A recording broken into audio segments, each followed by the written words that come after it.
I've just kept my video off, so let me know when do you want me to switch it on. Yeah, you can off it. Okay. Great. Hi, everybody. This is Shuvo here. Yes, so we are here for another edition of Real Talk with Shuvo. And so we will be back. And today we have an exciting guest with us. So we will, I will see you in few minutes and another 3 to 4 minutes because people are still getting online. And I will see you in few minutes. Okay.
Hello, everybody. Hi.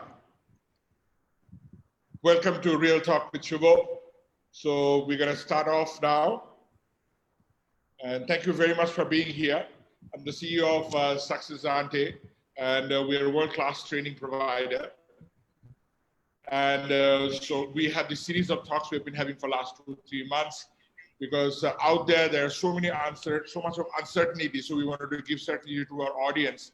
And one of the ways we're doing it is bringing in experts from different industry and sharing with you through them that since they are the industry specialists, that how can we get certainty in these different areas. So today we have an exciting guest all the way from India, and he's not a stranger to Sri Lanka. And I always say that environment is always important than your willpower.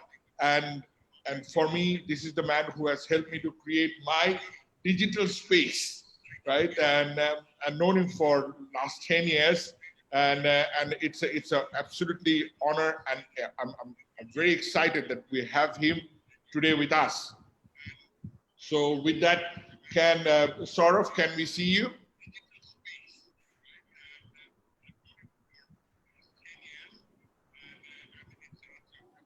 Sorav? Hi. Hi. Hi, how are you? Hey. There you are. Good to see you, Sorav. How are things? We're good. How are you doing? I'm good. Thank you, Shuvo. Thank you for having me on your show. I'm so excited to be here. So good to see you, Ed. And so I have known Sorav for the last 10 years, and it has been an absolute pleasure knowing this gentleman. So when it comes to digital marketing in the region, nothing can beat the way this gentleman works, and the vision he has. I mean, it's absolutely a treat to know him. And so today we're gonna have a conversation about digital marketing, how the space is changing, and sort of, as I mentioned to you, most of our audiences are entrepreneurs, and at this point, they require certainty, how to get more visibility. There are so many changes that are happening in marketing, digital marketing space. So I thought there is nobody else better than you who can address that, right? And good to have you here. So I'll just give a brief introduction of this lovely gentleman before we go on. So Sorav has started his career when he was 17 years old. So, and in 2006 as a content writer and SEO professional. And then he continued his studies in postgraduate in United Kingdom in international marketing management, specializing in internet marketing. And then he come back to India and continued working with different digital marketing companies. Then later on, he joined his father's family business, but then again, his heart lie on being an entrepreneur. So that led him to start his own blog with the help of his brother, SoravJain.com, which is the most #1 sought after, looked after, read after blog in India. And it has been there for 10 years, and he has more than 10 million plus viewers or readers for this blog, and more than 700 plus agencies who's working with him. And he has his own company called EcoMe, and it is a world-class digital and social media marketing service, and the expertise lies in that area. And it doesn't stop there. Now, Sorav is an amazing trainer. He has trained more than 50,000 people, and he has done more than 500 plus workshops, including India and Sri Lanka. And he has launched his digital marketing program, which has in English and in Hindi, which has reached out to more than 120,000 plus students. And not only that, his work has been displayed in Udemy, which he has more than 50,000 plus global students on that platform. And apart from that, and now he has a vision of developing digital marketing in the marketing of Sri Lanka. And then what he has in India and Sri Lanka. So what he has done is he has his own YouTube channel, which has 60,000 plus subscriber. And it doesn't stop there, ladies and gentlemen. So he has been recognized by Global Youth Marketing Forum, acknowledging him as one of the top 25 social media professional in India and top 50 content marketing influencer in LinkedIn and top 100 influencer by Twitter.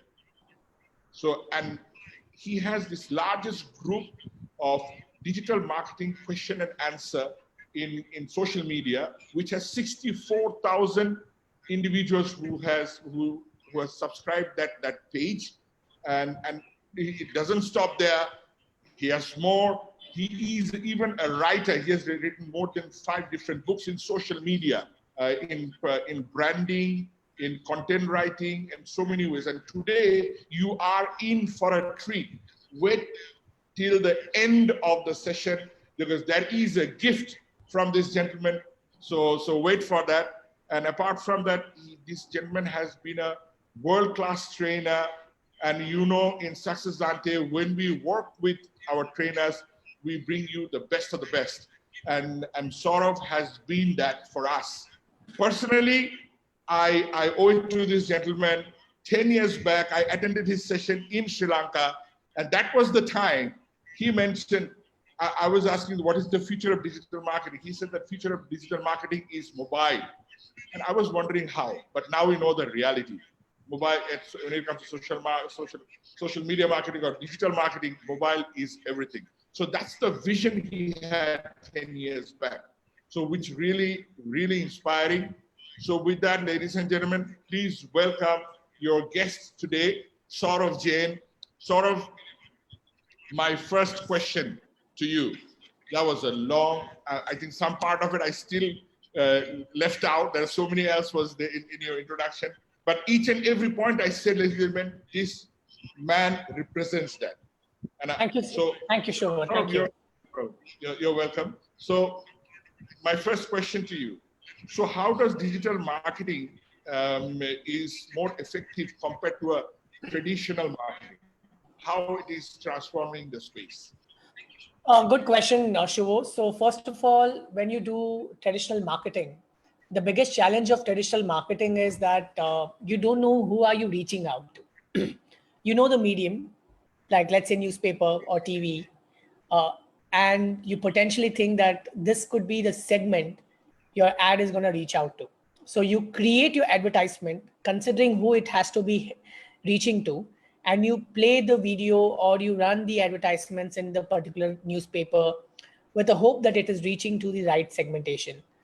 But in digital, you can define your audience very clearly on the basis of what they like, their age, their gender, their interests, their behaviors. So you can do a lot of psychographics, like a lot of demographics when you're advertising. So it becomes easy for you to reach out to them and build your own community in digital, which is not the case in the case of traditional.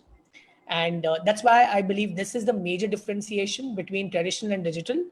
I don't say that one is best and one is bad, because still to reach the mass today, traditional plays a very important role. But what people see on the road, what people read in the newspaper, if you look at the attention span of people is actually going down day by day. They spend more time on mobile phones. So be there where your customers are. Your customers are right now on mobile phones. Target them there. That's what I want to say. So what you say is more specific, to the point, right? Absolutely. It's more specific, it's to the point, and it's reaching to your audience directly. That's important. Right. So will there be, so you're saying the combination of both is good? Yeah, combination of both is good, because the thing is, traditional builds credibility. People trust the brand. So if you see some of the top brands in India, let's say Amazon for that matter, heavily advertises in the newspapers as well as on the TV. If Amazon is supposed to be an online brand, why is it doing so? Because it wants to ensure that it builds the credibility with its audience. So traditional helps build you credibility, and digital, when done on the right time along with traditional, can actually increase your sales. So it works in combination together. Brilliant. Wow. So we have to have a balance of both. So absolutely. What would you recommend? How many percentage of traditional and how many percentage of I think, is there any percentage like that? Or what would you say? So I believe that if you're a big brand and larger brand, then it will be 50-50 percentage, or I would say 70 percentage traditional, 30% digital. If you're a small business owner, then it will be 70% digital and 30% traditional. So that's how. And if you're a startup, then it could be 100% digital, like that. 100%. Oh, wow. Okay, great. Thank you so much. Now, as I said, most of our viewers are entrepreneurs. So what are the 3 steps an entrepreneurs can take to get more visibility for entrepreneurs? Okay. Personally, if entrepreneurs have to get more visibility for themselves, then I think they need to pick up the platform like LinkedIn for business to business relationship, Instagram for business to consumer relationship, and Twitter for relationship with the topmost influencers of your country. So this is how you will be determining your social media channels and creating a presence, and also creating content on these platforms so that you get a lot of exposure for your knowledge and for your business too. So you can become the face of the business. I say this always, face of the business can change the face of the business. FACE can change PHASE.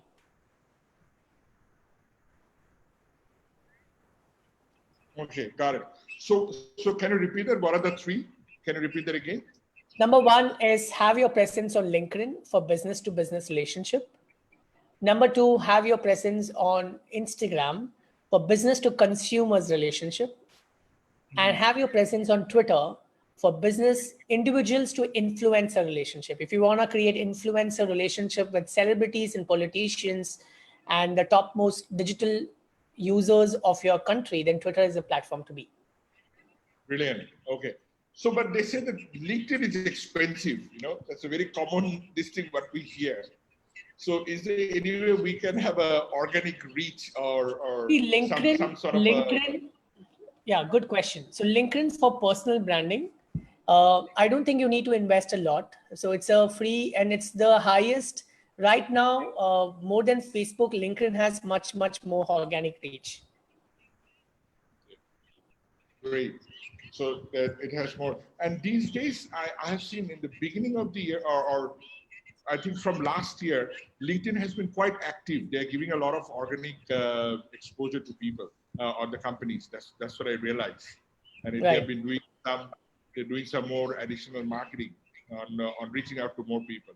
Okay, my next question: does social media really can influence the buyer's decision?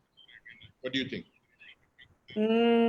Absolutely. If you look at consumers today, they become extremely smart that they go on social media first to check out reviews of the product. They go on digital to check the reviews of the product.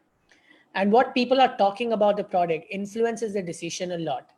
And especially today, brands work with people to write reviews about them. They work with influencers to talk about their products. And sometimes when everybody starts talking about one product in one market, then everybody starts trusting that product because all the top guys in the digital is talking about it. So social media influences people in taking decision. Social media also is in a way, I would say that it helps you in building the brand too. So it one is that a consumer has become smart enough to check out reviews on the internet before buying it, and also that when you are engaging with your consumers on social media channels, I would say that it is not just through brand, but brands today engages their audience through popular personalities on social media. It is a very common concept called the new concept also called the influencer marketing, where people reach out to influencers and through them, they actually make them talk about the brand. So it definitely influences decisions, I would say. Got it. So influencer marketing is a totally different ball game, is it? That's what you're saying. Is it, and is it becoming very popular now? Influencer marketing is totally a different ball game. It is becoming popular now, I would say. One of the important components of influencer marketing is that it is very believable. People trust people. So when you see everybody's talking about a product, then people start trusting that product very strongly. It's a new concept. It's a little dirty market concept because you have to convince an influencer to talk about you, and influencers sometimes are not loyal to a brand. Today they might talk about one pen, tomorrow they might talk about another pen who's paying them a little more. So they keep talking about things which comes their way. So that's the only problem with the concept. Right. Okay. Got it. Okay. Great. So, so yeah, ladies and gentlemen, we are in conversation with Sorav Jain, the digital marketing master, I call him. So if you have any question related to your business, you want to clarify, ask the master. He is ready to answer. So any question you have, please ask away, and he will answer. So okay, so we have a question. Wow, that was fast, sort of. Okay, so Lian, a good friend of ours.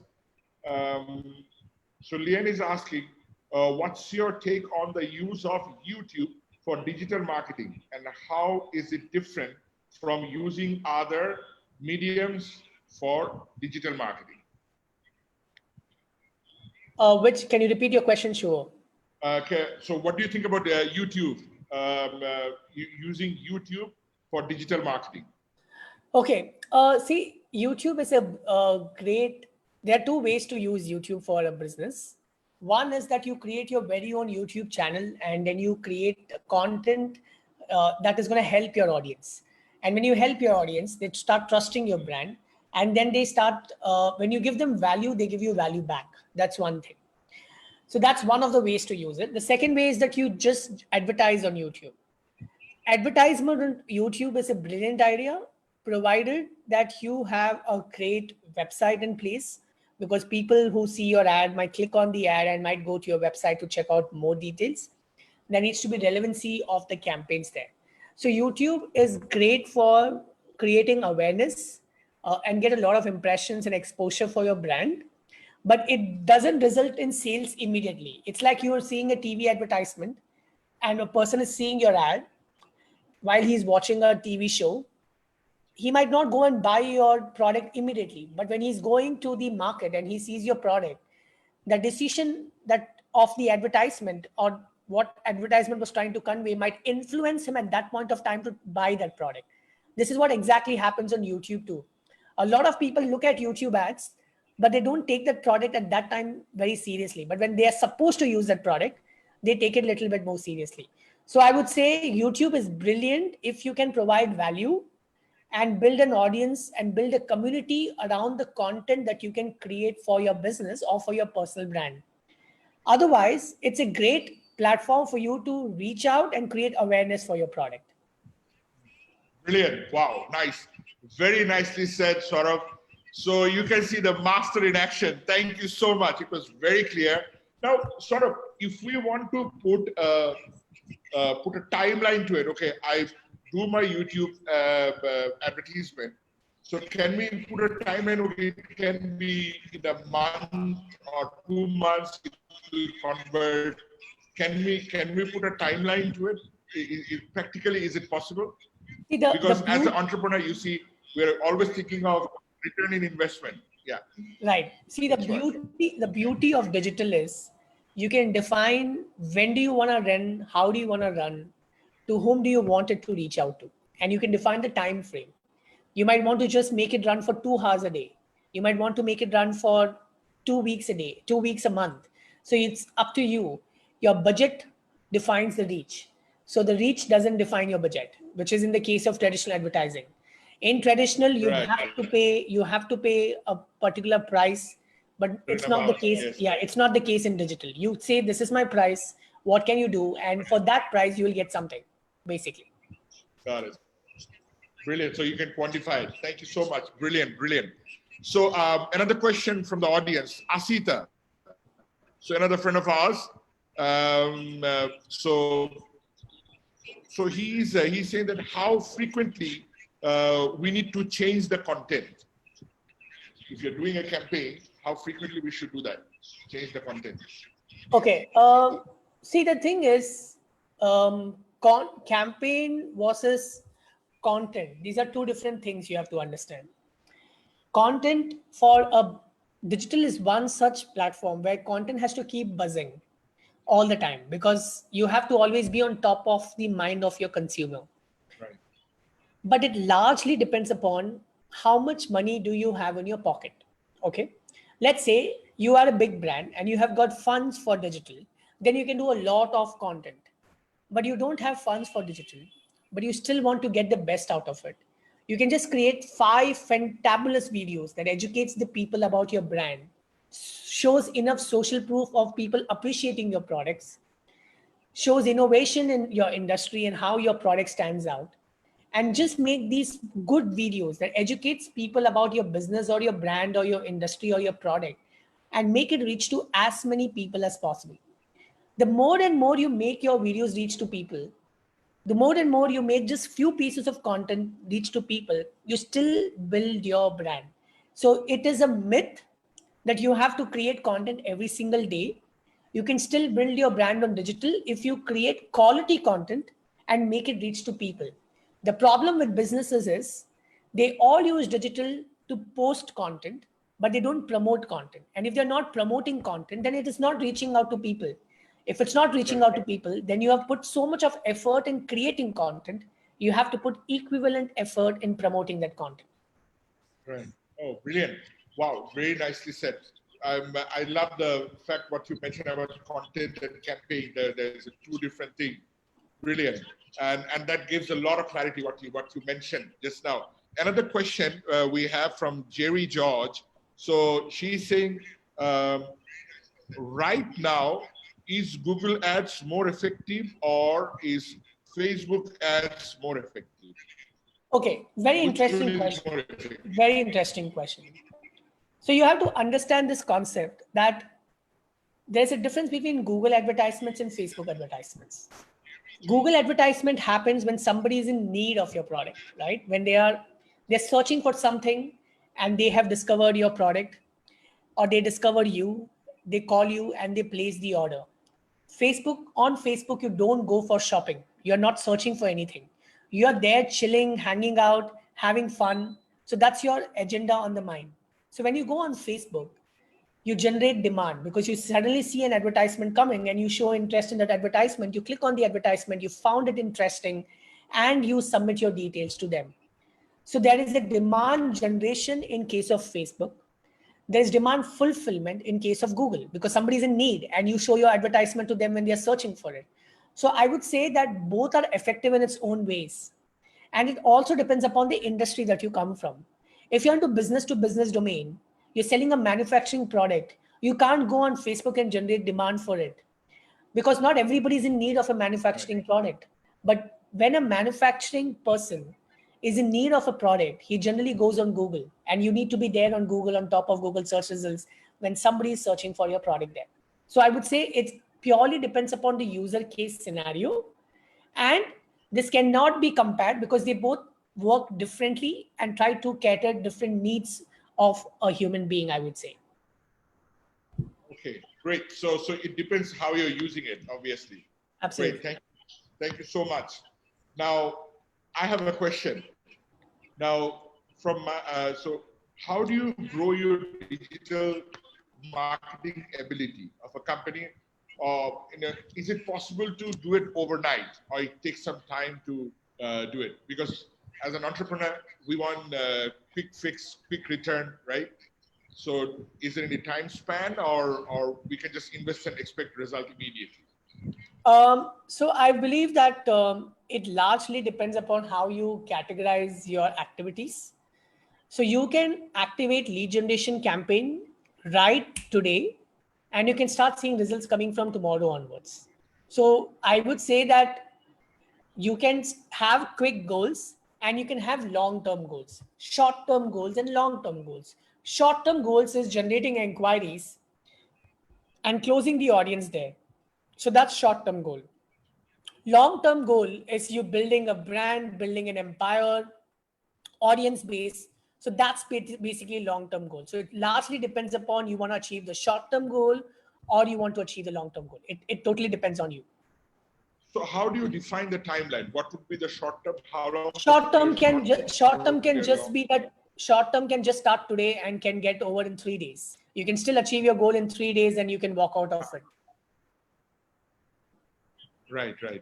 Oh, okay, great. Thank you for the clarity. Okay, so we have one more question from Asita. So he was saying that what is the best way to identify what your audience needs? What is the best way to? See, the best way to identify what your audience needs, Asita, is you have to use the tools like answerthepublic.com. And when you go and put across your industry, it will put across all the questions that people generally ask. So you can go on answerthepublic.com. You can go on Quora.com, Quora, and search for the keyword for your industry and look at the kind of questions people are asking. So this way you will know what is your audience wanting. The third is using Google Keyword Planner, which is a Google's search-based tool, or Google Trends. It will tell you what are people searching for, how many people are searching for that word. So this will help you in understanding what your audience needs are. So this is what I would recommend to you at this point of time. Wow, brilliant. Thank you for that. That was a real value, Sorav. Thank you so much. Thank you. So there you have it, Asta. And okay, one more question. Do you think elderly customers, like customers who are old age, can be reached out to via social media these days? Okay. So it's a question between, the millennials and the baby boomers, and that one. Right. See, elderly customers are on social media, but they are pretty much on platforms like WhatsApp. So you have to understand what lockdown has done to us. What was supposed to happen 10 years down the line has now happened so immediately because of lockdown. Everybody has become digitally savvy. So I would just tell you one simple thing here, that yes, elderly audience is also using Facebook.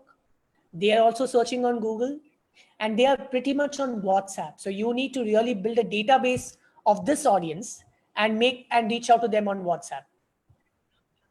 Right. Okay. So you have to reach out in WhatsApp, you're saying? Right. Okay, brilliant. And okay, let's say one more question from Jerry. He said, let's say it's an e-commerce platform.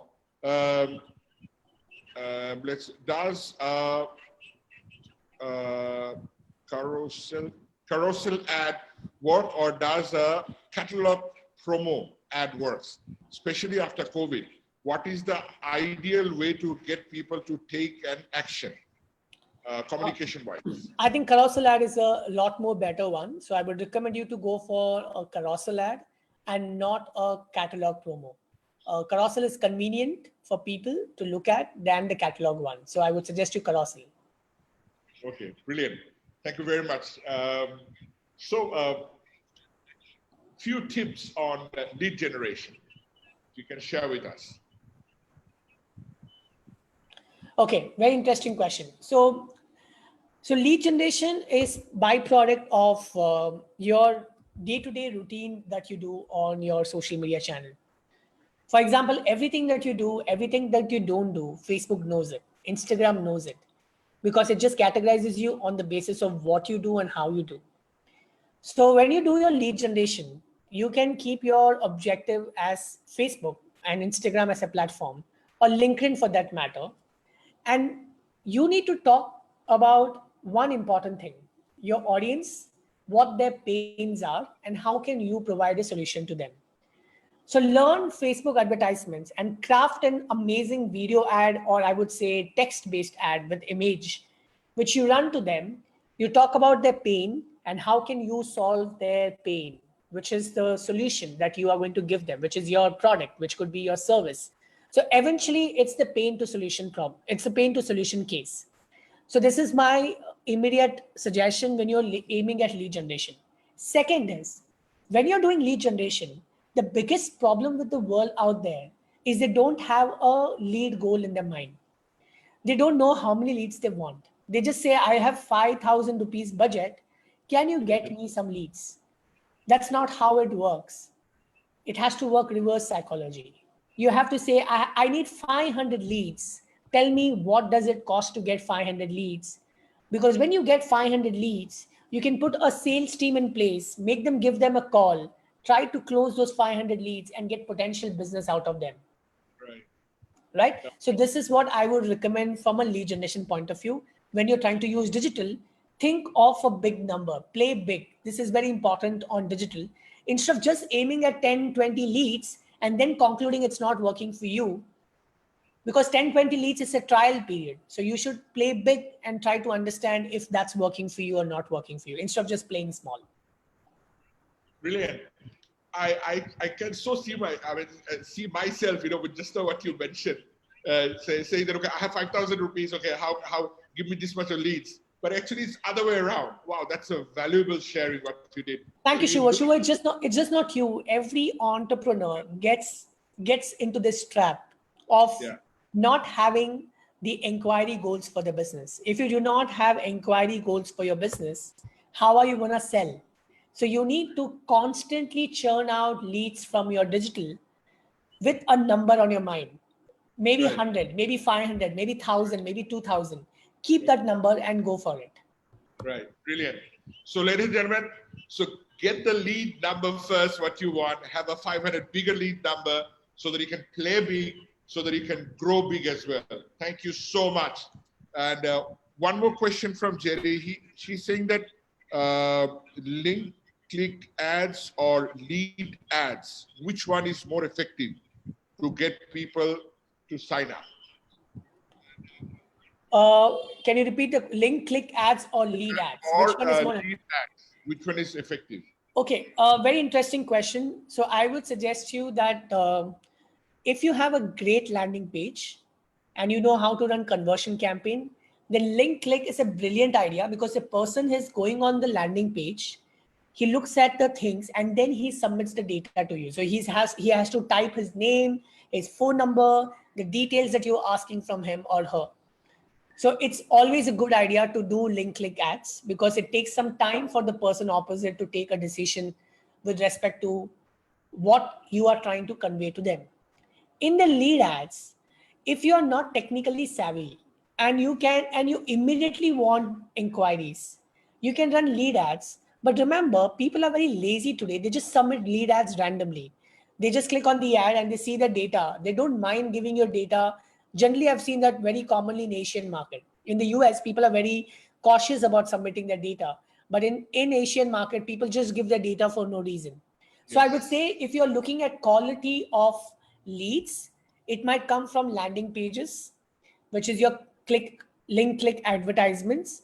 And I wouldn't say that lead ads is bad either, but you need to understand how do you churn out the quality in that. There are some metrics, there are techniques that you need to follow in order to get that sorted for yourself. Brilliant. Thank you. Thank you for the clarity. Thank you so much. This has been a real valuable session. And this is the need of the hour. Sorav, thank you so much for addressing this question. And this is definitely a real value what you are giving. Thank you so much for being such a giver. Now, Nusgi is asking, what are the things we should consider on checking the quality of the leads? What are the things we should consider? Okay, I'll give you one golden tip. The biggest problem with the lead generation campaign that people do is they just ask for name, they ask for phone number, they ask for email address. What I always suggest to my students or my clients is to also ask for the occupation and the company that the person is working for. Because once you get the database of people who have made an inquiry and you see their occupation, especially, you will understand the quality of the person who has made an inquiry. So this is number one. Number two is to define the quality of the audience. I would suggest that you should learn the funnel techniques, which is showing videos first, and people who are watching your video, you can create an audience out of them and then show your advertisements to them. So basically you educate your audience first and then you generate inquiries out of them. Wow, brilliant. So, wow, that's a very powerful way, a very effective way of reaching out to the audience. Brilliant. Thank you, Saurav. Ladies and gentlemen, so we're almost at the end of the session, and I promised you there is a gift at the end of this session. So we will share it with you. So before I give you the gift, one more question, Saurav. Now, what are the best practices? Like we're talking about best practices, right? Of digital marketing. So for an entrepreneur, so at this point, we can pick up maybe 3 or 4 of them. If you can share it with us at this present situation, what would be the 3 best practices you would recommend? So the 3 best practices for an entrepreneur should be that they should build their personal brand and grow their influence on the internet, especially on platforms like Instagram and YouTube. That's number one. Because today, everything can be revolving around you. You don't need to have a team. You need to improve your skill set in order to understand how things work, especially in digital space. So that's number one tip. Number two is ensuring that you are constantly buzzing your audience onto the platform that they are most comfortable in. And if you tell me, Saurav, is it Facebook or is it Twitter or is it LinkedIn? The answer is emails and SMS. So you have to constantly keep emailing and SMSing your audience, because that's something that they will not give a miss. So that's important. So build a database of your audience, and that's important. Number three is educate your audience. So your audience needs to be informed about things all the time. Don't promote, educate them, call them for a webinar, send them some good reading materials, and basically nurture them enough before you start selling them. This is what I would recommend. Wow. So you educate them first and then give them value, and then you talk about your product or Absolutely. services, what you want. Absolutely. I like the interesting point. You said that SMS and email campaign is effective. But then again, if you look at email, only 5% of the email will be open. They will not open that, right? I mean, that's the statistics I know. But as an expert, what is your view on email marketing? See, the thing is, sometimes even 16 to 20% of the audience opens your email. It largely depends upon how your emails are crafted. If your emails are just a piece of promotion or information, people don't care. But Yeah. if your emails are full of value, people Yes. don't want to miss the value. They want to wait for the next email to come from you. So loop them into value based emails where you tell them, I'm going to give you 101 tips on marketing on email. So subscribe for it. So people subscribe for those emails. When they're reading your first tip, the first part is the value. The second part is your sales content. First part is the value and the second part is sales content. So you have to keep that value and sales based content together. So give them value and people will open it more often. Brilliant. So how do you do it in the SMS? SMS is such a limited option, right? So, or So just, SMS, you can always route people to your YouTube link. You can route them to your Instagram link. So you don't have to give all the details there. You should just right, route them to a particular platform where they can see the value. right. Brilliant. Okay, great. Awesome. So ladies and gentlemen, in conversation with the digital marketing master, our very own Sorav Jain. And so I promised you a gift, and at the end of the session, so we are almost there. And okay, sorry, I have one question from the audience. Okay, Ishan. By the way, Ishan is one of your students, Saurav. Wow. He's Hi, following your Ishan. Instagram program. When I told him that you're gonna be live on our page, so and he said that okay, well, so he's your student. So he's asking what is the best time for sending an email? What would be the best time? Okay, first of all, thank you, Ishan, for being on my Instagram influencer course. It means a lot. So gratitude for that. I hope you're enjoying the course.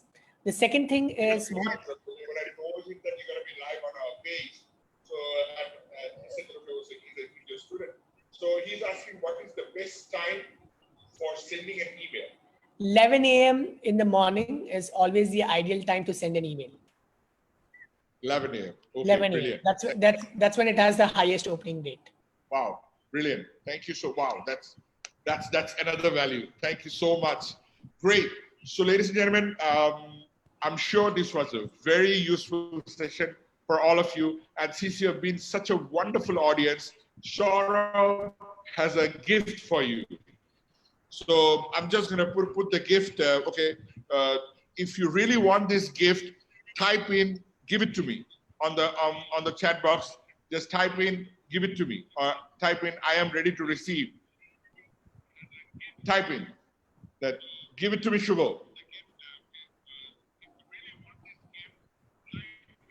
Yes. Waiting. There's a delay. Okay, here it goes. Okay. Okay, okay. Lian says, I'm ready to receive. So Lian, there you go. I just put it in. So this is a book. This is the new book, the latest book, what Sorav has written on personal branding book on Instagram. How to you do your personal branding in Instagram. A very effective book worth 2,000 rupees. So thank you very much, Sorav, and it's for free. Click onto the link and put the code in, and you will get that book. It's an e-book, but the value it has, you cannot put price on it. It's priceless. Thank you so much, Sorav, for sharing that with us. Thank you, Shuvo. First of all, you've been doing really well.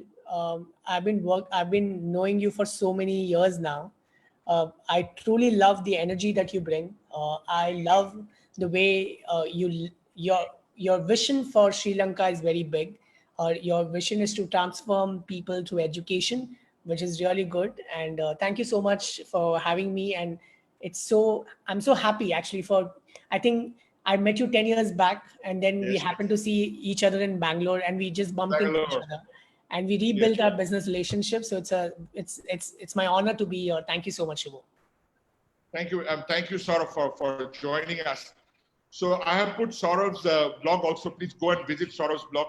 It's mind blowing. The value it has, you cannot compare it with anything else. So and Saurav, it's a journey we have embarked on, and we have a mission.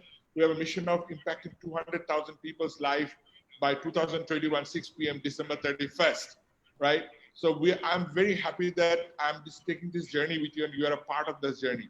And you have impacted me years back, and we are continuing this relationship. I really appreciate your time and effort and what you're doing for your country. And we're eager to see you in Sri Lanka as soon as possible, and would love to sit down and have a chat. And your vision for empowering digital marketeers, it's really inspiring. Thank you so much for being such a gift for all of us. Thank you so much. Thank you, So with that, ladies and gentlemen, oh yeah, before we finish, maybe some last few words for the audience. Okay, I would just want to say that when you do digital, always aim at adding value, and not just look at digital to compare your life with someone else. Don't get into that. Most of them get stuck there. So don't get stuck there, because it's like a pit. Once you get there, and it's very difficult for anyone to pull you out of that. So just focus on inspiring yourself to inspire the world on digital, and that will start changing your life and lives of so many people who will start connecting with you online. Brilliant. Wow. Thank you so much. I love the fact what you mentioned about don't look at others, see what you are doing, take action what you are doing. Thank you so much. It was a very powerful message. Thank you. Thank you, Shuvo. Thank you. And the audience, thank you so much for being here. It has been another edition of Real Talk with Shuvo. Watch out for next week. We are having the High Commissioner of Bangladesh in our show. So please look out for that. And so with that, I would like to end with a quotation of Tony Robbins. So every problem is a gift. Without problems, we would not grow.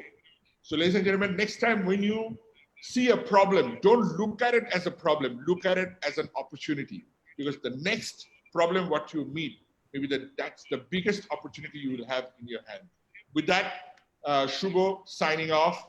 Thank you, Sorav. Thank you, audience. Thank you. Bye.